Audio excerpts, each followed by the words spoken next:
Hello எல்லாருக்கும் வணக்கம். நான் உங்களோட ஹருடா. நீங்க பாத்துக்க இருக்கிறது டேக் ஆஃப் வேர்ல்ட். சாரி இந்த எபிசோட் போட்டு ரொம்ப நாள் ஆச்சு. எனக்கு தெரியும், எனக்கு பர்சனலா கொஞ்சம் ஒர்க் இருந்துச்சுப்பா, அதனாலதான் கொஞ்சம் லேட் ஆயிடுச்சு. இருந்தாலும் கொஞ்சம் அட்ஜஸ்ட் பண்ணிக்கோங்க. சாரி. சரி வாங்க, நம்ம ரொம்ப வளவலன்னுலாம் பேச வேணாம். போன பாட்டு எதுல விட்டு இருந்தோமோ அதுல இருந்தே நம்ம இந்த பாட்டை கண்டினியூ பண்ணிக்கலாம். போன பாட்டுல எதுல பாத்துருந்துருப்போம்னா, அந்த பிளாக்கிங்கும் போய் அந்த கதவை ஓபன் பண்றதுக்காண்டி போயிருந்திருப்பாங்க. அதோடதான் ஸ்டாப் பண்ணிருந்தோம். இப்ப அதுல இருந்தே நம்ம ஸ்டோரிய கண்டினியூ பண்ணிக்கலாம். சரி வாங்க நம்ம ஸ்டோரிக்குள்ள போலாம். இப்ப எடுத்தோன்னே பார்த்தா அந்த பிளாக்கிங் அந்த டோரை ஓபன் பண்றதுக்கு ட்ரை பண்றாங்க. ஆனா அந்த டோரை ஓபன் பண்ண முடியல. பார்த்தா மந்திர கட்ட அங்க கட்டி இருந்திருக்காங்க. இது அப்படியே பாக்குறான். அவனுக்கு செம்ம கோவமா வருது. ஏன் இப்படி நடக்குது அப்படிங்கிற மாதிரி அவன் செம்ம கோவமா கத்துறான். கத்திட்டு போயிட்டு அவனோட வாள் எடுத்து ஏதோ மந்திரம் மாதிரி பண்ணி அந்த வாள் அப்படியே அவ்வளோ ஒரு மாதிரி பிரகாசமா ஜொலிக்குது. அதை பார்த்துட்டு அவன் அந்த கட்டை வச்சு ஒரு அடிதான் அடிக்கிறான். அந்த கட்டை அப்படியே தூள் தூளா போயிருது. இதை ஒயிட் கிங் பாக்குறாங்க. அவங்க வாயில இருந்து அவ்வளோ பிளட்டா வருது. பார்த்துட்டு இல்ல இப்படி நடக்க கூடாது, இல்ல இப்படிலாம் நடக்கவே கூடாது அப்படிங்கிற மாதிரி அவர் ரொம்ப ஒரு மாதிரி கத்திக்கிட்டு இருக்காரு. இதெல்லாம் பார்த்துட்டு அவன் அவ்வளவுதான் ஸ்மிர்க் பண்ணிட்டு அப்படியே போய் டோரை ஓபன் பண்றான். அங்க பார்த்தா அப்படியே ஒரு அழகா ஒரு குட்டி பையன் அவ்வளோ நடுங்கிக்கிட்ட உட்காந்துருக்கான். அவனை பார்க்கும் போதே அவ்வளோ அழகா இருக்குது. இந்த பிளாக்கிங் அவனை மட்டுமே அப்படியே பார்த்துக்கிட்டே இருக்காங்க. பார்த்துக்கிட்டே அப்படியே பாக்குறாங்க. பார்த்துட்டு சொல்றாங்க, என் கிட்டக்க வா அப்படிங்கிற மாதிரி கூப்பிடுறாங்க. அவன் அப்பதான் திரும்பி பாக்குறான். பார்த்தா இவனை பார்த்தாலே அவ்வளவு பயமா இருக்குது அந்த குட்டி பையன். இல்ல வேணானோ உங்க கிட்ட வரமாட்டேன் அப்படிங்கிற மாதிரி அந்த பையன் சொல்லிக்கிட்டு இருக்கான். இதை கேட்கும் போது அவனுக்கு செம்ம கோவம் வருது. நான் தான் சொல்றேன்ல என்கிட்ட வான்னு, வரமாட்டியா அப்படிங்கிற மாதிரி அவர் அவ்வளவு இதுவா கத்துறாரு. அந்த குட்டி பையன் வர்றதுக்கு தயாராவே இல்லை. உன்னை எப்படி வர வைக்கணும்னு எனக்கு தெரியும் அப்படின்ட்டு அந்த குட்டி பையனை பார்த்துக்கிட்டே அப்படியே நடந்து போறான். பார்த்தா எங்க போறான்னு பார்த்தா ஒயிட் கிங் கிட்டதான் போறான். ஒயிட் கிங்கோட இதயத்துல அப்படியே கத்திய வைக்கிறான். அவனுக்கு அவ்வளவுதான் அந்த குட்டி பையன் அவ்வளோ இதுல அழுதுகிட்டே அந்த டோரை விட்டு அவனே வெளியே ஒடியாரான். இத பார்த்துட்டு ஒயிட் கிங் அவ்வளவு கஷ்டப்படுறாங்க. நீ பண்றதுக்கெல்லாம் அனுபவிப்ப, நீ எதுக்காண்டி இதெல்லாம் பண்றியோ கண்டிப்பா அது உனக்கு ஃபியூச்சர்ல கிடைக்காது அப்படிங்கிற மாதிரி அவர் சொல்றாரு. இதெல்லாம் கேட்டுட்டு உன்னோட பையன் எனக்கு கிடைச்சாலே இந்த ஃபியூச்சர்ல எல்லாமே எனக்கு கிடைச்ச மாதிரிதான் அப்படிங்கிற மாதிரி சொல்றான். அந்த குட்டி பையன் அப்படியே வெளியே ஒடியாரான். இத பாக்குறான். பார்த்துட்டு, பாத்தியா நான் உன்னை எப்படி வெளியே ஒடியார வச்சேன், பரவாயில்ல 10 வயசா இருந்தாலும் நீ பார்க்க செம்மையாதான் இருக்க. உன்னை பார்த்து 10 வருஷத்துக்கு மேல ஆச்சு தெரியுமா. அவன் அப்படியே பேசிக்கிட்டே அந்த குட்டி பையன் கிட்ட நெருங்கி போறான். அவனுக்கோட கண்ணத்துல அப்படியே கைய வைக்கிறான். அந்த கண்ணு அவ்வளவு சில்லுன்னு பாக்குறதுக்கு அவ்வளவு அழகா இருக்கு. சும்மா சொல்லக்கூடாது, பார்க்க செம்ம அழகா இருக்கு. நீ பிறந்தப்ப நான் உன்னை பார்த்தது, இப்பதான் நான் உன்னை பாக்குறேனே அப்படிங்கிற மாதிரி சொல்றாங்க. அந்த குட்டி பையன் அவனோட கண்ணத்துல இருந்து கையை தட்டி விடுறான். இதை பார்த்துட்டு அவன் சொல்றான், என்ன இதுக்கே நீ கையை தட்டுற, நீ இன்னும் எவ்வளவு விஷயம் பார்க்க வேண்டியது இருக்கா, இதற்கெல்லாம் நீ இப்பெல்லாம் இது பண்ணவே கூடாது அப்படிங்கிற மாதிரி அவன் பேசிக்கிட்டு இருக்கான். இப்ப அப்படியே ஒயிட் கிங் பாக்குறாங்க. இதெல்லாம் பார்த்துட்டு தன் பையன் தான் கண்ணு முன்னாடியே இவ்வளவு கஷ்டப்படுறத அவனால தாங்கவே முடியல. இப்ப அவர் ஒரு மந்தல கட்டு மாதிரி ஒண்ணு பண்ற. கிங் பாக்குற, நீ என்ன பண்ற, என்ன பண்ணிக்கிருக்க அப்படிங்கிற மாதிரி அவன் கேக்குறான். அதுக்கு அவர் சொல்றாரு, நீ எதுக்காண்டி இவ்வளவு கஷ்டப்பட்டியோ, எதுக்காண்டி இந்த சொர்க்கத்தை அழிச்சியோ அந்த விஷயம் நான் உனக்கு கிடைக்க விட மாட்டேன் அப்படிங்கிற மாதிரி சொல்றாங்க. நீ என்ன பண்ண போற அப்படின்ட்டு அப்படியே அந்த குட்டி பையனை திரும்பி பாக்குறாங்க. திரும்பி பார்த்தா இவரு ஒரு கோல்டன் டிராகனை வர வைக்கிறாங்க. நான் இந்த சொர்க்கத்தோட அரசன், நான் சொல்றேன் என்னோட பையன் இவனோட கண்ணுல படவே கூடாது, இங்க இருந்து இவனை ரொம்ப தூரமா கூட்டிட்டு போ, இவன் கிட்ட நெருங்க கூட கூடாது என் பையன் கிட்ட அப்படிங்கிற மாதிரி அவங்க சொல்றாங்க. இதெல்லாம் கேட்டுட்டு அவனுக்கு செம்ம கோவம் வருது பிளாக் கிங்க்கு. அப்படியே போய் அந்த பையனை புடிச்சு இழுக்கிறான். பார்த்தா அதுக்குள்ளயுமே அந்த கோல்டன் டிராகன் வந்துருது. வந்து அப்படியே அந்த பையனை சுத்தி அங்க இருந்து ஒரு கோல்டன் மாதிரி ஓபன் ஆகுது. அதுக்குள்ள அப்படியே புடிச்சு இழுக்குது. இவன் இல்ல நான் என் அப்பாவை விட்டுட்டு வரமாட்டேன் அப்படிங்கிற மாதிரி பாக்குறான். பார்த்தா அந்த பிளாக் கிங்குக்கு அவனால அங்க நிக்க கூட முடியல. அவனுக்கு அவ்வளவு இதுவா இருக்குது. அது என்னன்னு கூட அவனால சொல்ல முடியல. ஏன் இப்படி பண்ண, நான் கண்டிப்பா அவனை விட மாட்டேன், நானும் அந்த போர்ட்டல் வழியா உள்ள போறேன் அப்படிங்கிற மாதிரி அவனும் போக ட்ரை பண்றான். ஆனா அவனை மட்டும் அந்த பிளாக் கிங்குனால உள்ள வரவே முடியல. இத பாக்குற அந்த சொர்க்கத்தோட அரசன் அப்படியே சிரிச்சுக்கிட்டே உட்காந்துருக்கான். நீ நினைச்சது நடக்கவே நடக்காது, நீ என் பையனை உன்னால அடையவே முடியாது, நான் அடைய விட மாட்டேன் அப்படிங்கிற மாதிரி அவர் சொல்லிட்டு இருக்காரு. இத பார்த்துட்டு அவனுக்கு செம்ம கோபம் ஆகுது. அந்த போர்ட்டல் அப்படியே க்ளோஸ் ஆகுது. அந்த குட்டி பையன், அப்பா நான் உங்களை விட்டுட்டு போக மாட்டேன் அப்படிங்கிற வாய்ஸ் மட்டும் வெளியே கேட்குது. இத பார்த்துட்டு பிளாக் கிங் செம்ம கோபமா கத்துறான். ஏன் இப்பெல்லாம் நடந்துச்சு அப்படிங்கிற மாதிரி அவனுக்கு அவ்வளவு கோபம் வருது. அப்படியே பிளாக்கிங் செம்ம கோவத்துல திரும்பி பாக்குறான். ஹே, உன் பையனை எங்க அனுப்புன சொல்லு அப்படிங்கிற மாதிரி கேக்குறான். ஆனா அவர் சொல்றதுக்கு தயாராவே இல்ல. அவர் அப்படியே அந்த சொர்க்கத்தை திரும்பி பாக்குறாங்க. இங்கதான் என்னோட வாழ்க்கை ஆரம்பிச்சிச்சு, இப்ப இங்கேயே முடிய போகுது அப்படிங்கிற மாதிரி சொல்றாங்க. ஏய், நீ என்ன பண்ற அப்படிங்கும் போதே கேட்கும் போதே அவர் அப்படியே பனியோட பனியா உறைஞ்சிடுறாரு. இத பார்த்துட்டு பிளாக்கிங் செம்ம கோவமாகறான், செம்ம கோவத்துல கத்துறான். மந்திரியை கூப்பிட்டு, இப்ப இந்த போர்ட்டல் ஓபன் ஆகணும், இந்த போர்ட்டல் வழியா நான் போயே ஆகணும். அவ எங்க போனானா அதே இடத்துக்கு நானும் போகணும், எனக்கு தெரியாது, போர்ட்டலை ஓபன் பண்ண அப்படிங்கிற மாதிரி செம்ம கோவமா பிளாக் கிங் கத்துறான்.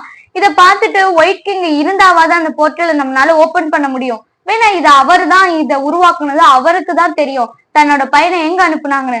அவர் இல்லாம நம்மளால எதுவும் பண்ண முடியாது, நீங்க கொஞ்சம் வெயிட் பண்ணிதான் ஆகணும் அப்படிங்கிற மாதிரி எல்லாருமே சொல்றாங்க. இத கேட்டுட்டு அவ செம்ம கோபமாகறா.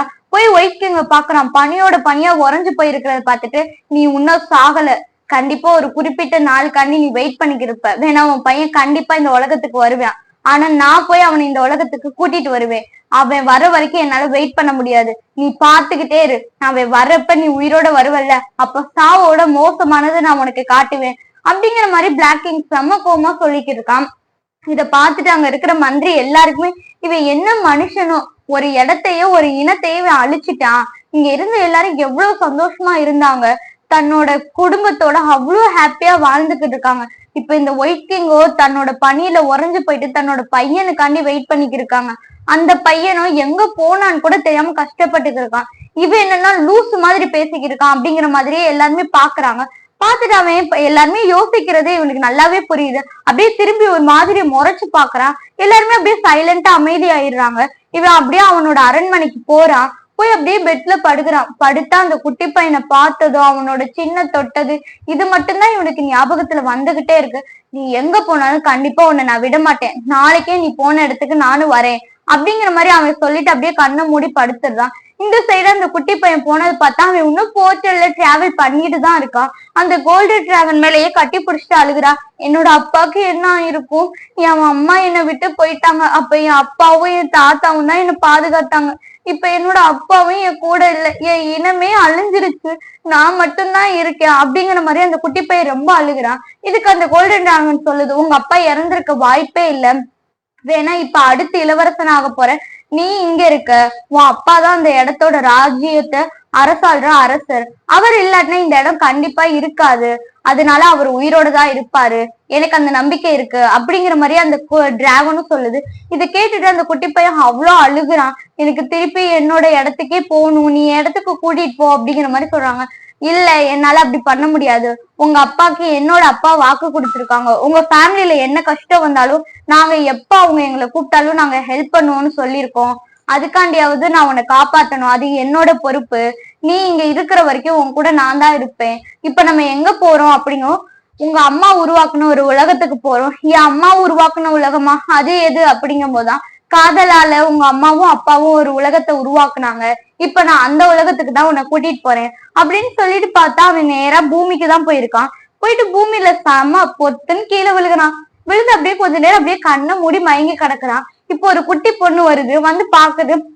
டேய் நாடகக்காரா, என்ன நாடகத்துல இருந்து பாதியில ஒடியாந்துட்டியா, இப்படி வந்து படுத்து கிடக்குற நடு ரோட்ல, எந்திரா அப்படிங்கிற மாதிரி பாக்குறது. அவனும் அந்த குட்டி பையனை எந்திரிச்சு உட்காரான். பாத்துட்டு அப்படியே சுத்தி முத்தி பாக்குறான். எல்லாமே ரொம்ப ஒரு மாதிரி புதுசா டிஃப்ரெண்டா, இங்க இருக்கிற மக்கள் எல்லாருமே அவ்வளவு டிஃப்ரெண்டா தெரியுறாங்க அவனுக்கு. அதை பார்த்துட்டு அவன் அப்படியே அந்த குட்டி பொண்ணை திரும்பி பாக்குறான். அவன் கண்ணெல்லாம் அழுது அழுது அப்படியே ரெட்டிஷா இருக்குது. இதை பார்த்துட்டு, நீ பார்க்கவே ரொம்ப கியூட்டா இருக்க, பேசாடிக்கு என் கூட என் வீட்டுக்கு வந்துடுறியா அப்படிங்கிற மாதிரி கேக்குது. அந்த பையனும் நானும் வரேன் அப்படிங்கிற மாதிரி மண்டைய ஆடுறான். இப்போ ஒருத்தவங்களோட வாய்ஸ் தான் கேக்குது, ரோஸ் என்ன பண்ணிக்கிட்டு இருக்க அப்படிங்கிற மாதிரி. அப்பா, இந்த பையனுக்கு யாருமே இல்லையா, நம்ம கூட கூட்டிட்டு போய் இவனை வளர்ப்போமா அப்படிங்கிற மாதிரி. ஒரு பையனை அப்பெல்லாம் நம்மளால வளர்க்க முடியாது, நம்ம போய் போலீஸ்லதான் ஃபர்ஸ்ட் விடணும் அப்படின்னு அவங்க அப்பாவும் சொல்றாங்க. இத பார்த்துட்டு அந்த குட்டி பையனுக்கு ரொம்ப கஷ்டமா இருக்கு. நம்மளுக்குன்னு சொந்தம் யாருமே இல்ல, ஒரு வீடு கூட நம்மளுக்குன்னு இல்ல, ஏன் தான் இந்த மாதிரி ஒரு வாழ்க்கை நம்மளுக்கு மட்டும் அமைஞ்சிச்சோ அப்படிங்கிற மாதிரி அவன் அவனோட அப்பாவை நினைச்சு ரொம்ப ஃபீல் பண்றான். அதே சமயம் அவங்க அப்பா சொல்றாங்க, சரி என் பொண்ணுக்கு பிடிச்சிருக்கு, அதுக்காண்டே நீ என் கூட வா, என்னோட வீட்டுல இரு அப்படிங்கிற மாதிரி அவரும் கூட்டிட்டு போயிடுறாங்க. இவன் போறான், போய் அந்த வீட்டுலதான் இருக்கிறான். அந்த வீடே பார்க்க ரொம்ப ஒரு குட்டி ஹவுஸ் மாதிரிதான் இருக்கு. அவங்க வந்து அவ்வளவா ரொம்ப வசதியானவங்க தான் கிடையாது. கொஞ்சம் புவர் ஃபேமிலி தான். அதுக்கு தகுந்த மாதிரி அவங்க வசதிகளோட இருக்கிறாங்க. இவன் அப்படியே சுத்தி முத்தியும் பாக்குறான். நான் எப்படியாவது என்னோட உலகத்துக்கு போகணும், அது வரைக்கும் நான் இங்கதான் ஸ்டே பண்ணி ஆகணும், வேற வழி இல்ல அப்படின்னு சொல்லிட்டு அங்கேயே அவன் இருக்கிறான். அவனுக்கு அப்படியே அழுகையா வருது. அந்த குட்டி பொண்ணு கிட்டக்க வருது. எதுக்கு அழுகுற? உன் டிராமா கம்பெனில இருந்து பாதியில துரத்தி விட்டாங்களா? நீ ஏன் என்னை பார்த்து அப்படியே சொல்லிக்கிட்டு இருக்க? என்னை பார்த்தா டிராமா கம்பெனில இருந்து வந்தவங்க மாதிரி தெரியுதா? அப்படிங்கிற மாதிரி இவன் ரொம்ப கோபமா பேசுறான். அவங்க அப்பா பாக்குறாங்க, இவனுக்கு ஏதோ கஷ்டம் மட்டும் இருக்குதா, ஆனா என்ன கஷ்டம்னு தெரியல அப்படின்ட்டு கிட்டக்க வராங்க.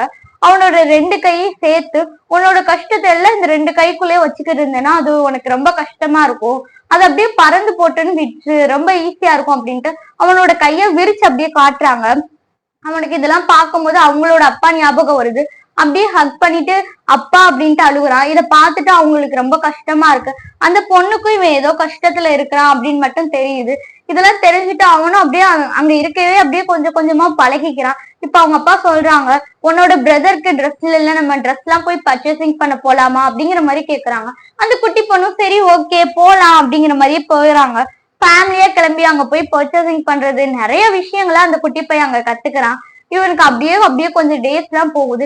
இப்ப திடீர்னு பார்த்தா கிளைமேட்ல ஒரு மாதிரி சேஞ்ச் ஆகுது. இவனுக்கு என்ன நடக்குது அப்படிங்கிற மாதிரியே புரியல.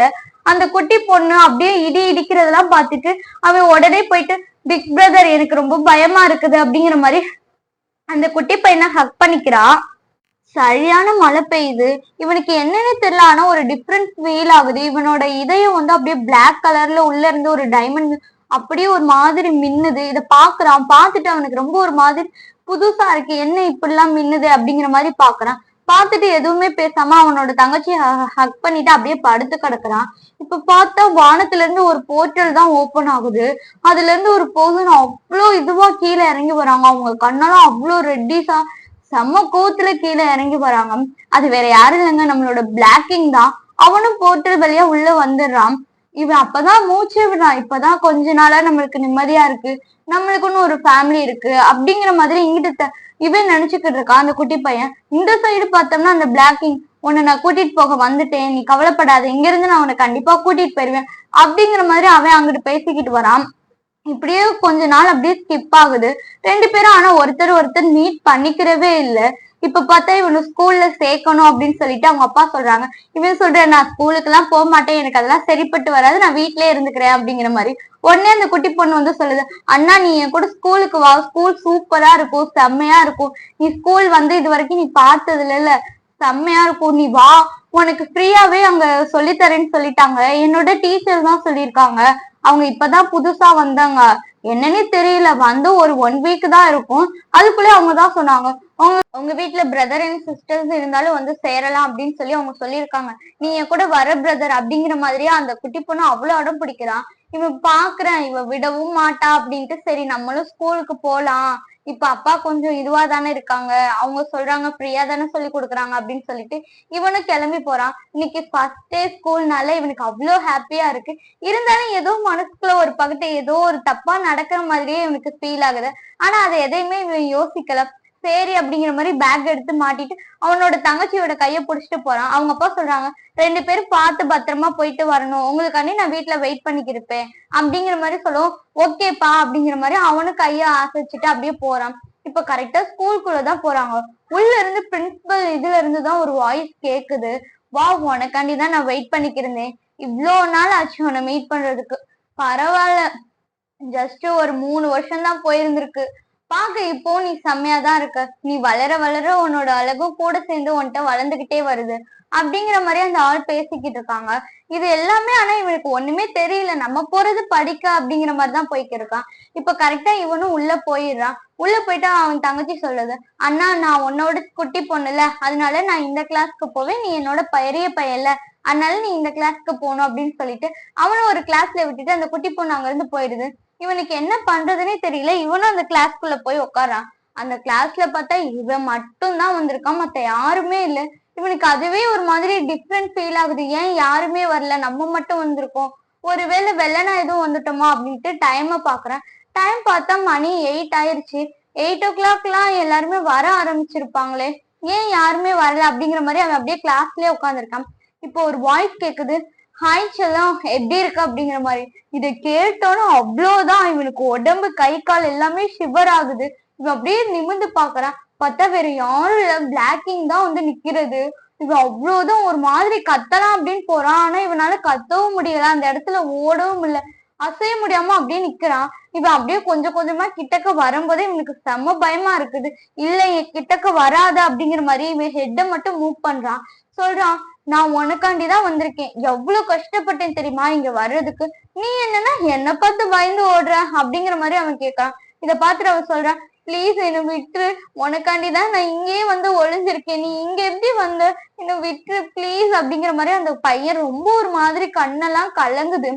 அவன் உடனே சொல்றான், நீ இருக்க வேண்டிய இடம் இது கிடையாது, என்னோட அரண்மனையில ஏன் கூட இருக்கணும், உன்னை எப்படி நான் இங்க விட்டுட்டு போவேன்னு நினைச்சேன் அப்படிங்கிற மாதிரி பேசிக்கிட்டு இருக்கும் போதே ஒரு வாய்ஸ் கேக்குது, அண்ணா நீ என்ன பண்ற அப்படிங்கிற மாதிரி. அப்படியே ரெண்டு பேருமே திரும்பி பாக்குறாங்க. அங்க பார்த்தா இவனோட தங்கச்சி தான் வந்து நிக்கிறா. அந்த தங்கச்சியை பார்த்துட்டு இவனுக்கு இப்பதான் மூச்சே வருது, நல்லவேளை இவன் வந்து என்னை காப்பாத்திட்டா அப்படிங்கிற மாதிரி. அண்ணா நீ இந்த கிளாஸ் இல்ல, நீ பக்கத்து கிளாஸ், நான் தான் உன்னை கிளாஸ் மாத்தி விட்டுட்டு வா நம்ம கிளாஸ்க்கு போலாம் அப்படிங்கிற மாதிரி சொல்றான். இப்போ உடனே திரும்பி பார்த்தா அங்க அந்த பிளாக்கிங் நிக்கிறத பார்த்துட்டு, ஐயோ சார் நீங்க இங்கதான் இருக்கீங்களா, அண்ணா உனக்கு தெரியுமா இவர் தான் சொன்னது, உங்க வீட்டுல பிரதர் ஆர் சிஸ்டர்ஸ் யாராவது இருந்தா நீங்க கிளாஸ்க்கு ஃப்ரீயாவே கூட்டிட்டு வாங்க, நாங்க ஃப்ரீயாவே டீச் பண்றோம்னு சொன்னது இவரு தான் அண்ணா அப்படிங்கிற மாதிரி சொல்றான். அவன் அப்படியே பாக்குறான், இவெல்லாம் இது இவனோட பிளான் தானா, அது தெரியாம நான் வந்து இங்க இப்படி மாட்டிக்கிட்டேன் அப்படிங்கிற மாதிரி இவன் பாக்குறான். பாத்துட்டு ஓகே சார் நான் இங்க இருந்து போறேன் அப்படிங்கிற மாதிரி போறான். இவன் உடனே நிப்பாட்டிட்டு, ஏய் உன்னோட பேர் என்ன அப்படிங்கிற மாதிரி கேக்குறான். என்னோட பேர் அப்படிங்கிற மாதிரி. அப்பதான் அந்த குட்டி பொண்ணு சொல்லுது, ஐயோ இவனுக்கு பேரே இன்னும் நம்ம வைக்கல அப்படின்ட்டு அந்த குட்டி பொண்ணு வேகமா சொல்லுது, இவனோட பேரு டேட்டே அப்படிங்கிற மாதிரி சொல்லிட்டு போகுது. என்னது டேட்டேவா அப்படிங்கிற மாதிரி இவனும் பாக்குறான். ஓ இவனுக்கு சொர்க்கத்திலயும் இன்னும் பேர் வைக்கல, பூமியிலயும் இன்னும் பேர் வைக்கல, அப்ப இந்த குட்டி பொண்ணுதான் இவனுக்கு ஃபர்ஸ்ட் பேர் வச்சுச்சா அப்படிங்கிற மாதிரி பாக்குறான். பாத்துட்டு இவனும் அப்படியே பாக்குறான், என்னோட பேரு டேட்டேவா அப்படிங்கிற மாதிரி. ஆமா உன்னோட பேரு டேட்டே, நான் தான் உனக்கு பேர் வைப்பேன் அப்படிங்கிற மாதிரி அந்த குட்டி பொண்ணு இப்ப சொல்றான். சொல்லிட்டு உடனே போறா அவளும். அப்படியே அங்க இருந்து இவனோட கைய புடிச்சு தரன்னு இழுத்துட்டு போறான். டேட்டே நல்லாதான் இருக்கு பேரு அப்படிங்கிற மாதிரி. இவனும் போய் கிளாஸ்ல உட்காரான். அங்க பார்த்தா எல்லாருமே வந்திருக்காங்க. போய் அவ்வளோ நிம்மதியா ஒரு நல்ல ஒரு அந்த இடமே பார்க்க அவ்வளவு நல்லா இருக்குது. இவனுக்கு அந்த பிளேஸ் ரொம்ப பிடிச்சிருக்கு. இவன் அப்படியே உட்காந்து ஃபர்ஸ்ட் டே கிளாஸ கவனிக்கிறான். அவ்வளோ அட்மைர் பண்ணி எல்லா விஷயத்தையும் பாக்குறான். பின்ன சொர்க்கத்துல இருக்கிறதுக்கும் இங்க இருக்கிறதுக்கும் நிறைய டிஃப்ரெண்ட் இருக்குது. எல்லாருமே அங்க இவனை மரியாதை கொடுத்து இவனை விட்டு 2 அடி தள்ளி நிப்பாங்க. ஆனா இங்க பார்த்தா க்ளோஸ் ஃப்ரெண்ட்ஸ் அந்த மாதிரிலாம் நல்லா பேசுறாங்க. இவன் இப்படியே பாக்குறான். அன்னைக்குள்ள ஸ்கூலும் முடியுது. அவன் அப்படியே அவன் கண்ணுல மட்டும் நம்ம பற்றவே கூடாது, எப்படியாவது வீட்டுக்கு போயிடணும் அப்படிங்கிற மாதிரி பேக் எடுத்துட்டு அவன் தங்கச்சி கிளாஸ் ரூமுக்கு தான் போறான். அங்க பார்த்தா அங்க பிளாக்கிங் தான் கிளாஸ் நடத்திக்கிட்டு இருக்கிறது. இனி பிளாக்கிங் எல்லாம் சொல்ல வேணாப்பா, அவனோட பேர் ஜேகே. வேணா இதுக்கு மேல என்னால ஃபுல்லா சொல்ல முடியல, அதனால ஜேகேன்னு இங்க இது பண்ணிக்கலாம். உடனே ஜேகே தான் கிளாஸ் நடத்திக்கிட்டு இருக்கான். என் தங்கச்சி வேற பாக்குறாளே, இவன் ஜேகே தான் கிளாஸ் நடத்திக்கிட்டு இருக்கான். அப்படியே டேட்டே உள்ள வரான். உள்ள வந்துட்டு மீ கமின் சார் அப்படிங்கிற மாதிரி கேக்குறான். அப்படியே ஜேகே மேல இருந்து கீழே வரைக்கும் பாக்குறான். என்னடா இங்கிட்டு வந்திருக்கானே, அதுவும் நம்ம இருக்கிற பக்கம் வந்திருக்கானே அப்படிங்கிற மாதிரி. சார் கிளாஸ் முடிஞ்சு என் தங்கச்சி நான் கூட்டிட்டு போலாமா அப்படிங்கிற மாதிரி அவன் கேக்குறான். இத பாக்கும் போதே ஜேகேக்கு அப்படியே மைண்டுக்குள்ள வேற ஒரு எண்ணம் வருது. இல்ல அவங்க 2 பேரையும் நானே இன்னைக்கு வீட்டுல கொண்டு போய் விடுறேன் அப்படிங்கிற மாதிரி சொல்றான். இத பாத்துட்டு டேட்டேக்கு செம்ம பயமாயிருது. என்னது நீ கொண்டு போய் விடுறியா, இதுக்கு நாங்க 2 பேரும் சூசைட் பண்ணியே செத்துடலாமே அப்படிங்கிற மாதிரி பாக்குறான். இல்ல சார் நாங்களே பாத்துக்கிறோம், நாங்களே வீட்டுக்கு போய்க்கிறோம், ஏன் நான் கொண்டு வந்து விடக்கூடாதா அப்படிங்கிற மாதிரி ரோஸ திரும்பி பாக்குறான். திரும்பி பார்த்து, ரோஸ் உன்னை நான் கொண்டு வந்து வீட்டுல விடலாம்ல அப்படிங்கும். நீங்க கொண்டு வந்து விடலாம் சார், நீங்க என் கூட வாங்க, என் பிரதர் அப்படிதான், அவன் சரியான பயந்தாங்கொழி அப்படிதான் இருப்பான் அப்படிங்கிற மாதிரி பேசிக்கிட்டு இருக்கான். உடனே டேட்டே சொல்றான், அறிவு கட்டவ, இவனுக்கு எப்ப பார்த்தாலும் மண்டையில மசாலா இல்லைங்கிறத கரெக்டா நிரூபிச்சுக்கிட்டே இருக்கான். இவனை கொண்டு வந்து வீட்டுல விட சொல்லிக்கிட்டு இருக்கா பாரு, நீ வீட்டுக்கு வா உனக்கு இருக்கு ரோஸ் அப்படிங்கிற மாதிரி மனசுக்குள்ள நினைச்சுக்கிட்டு இருக்கான்.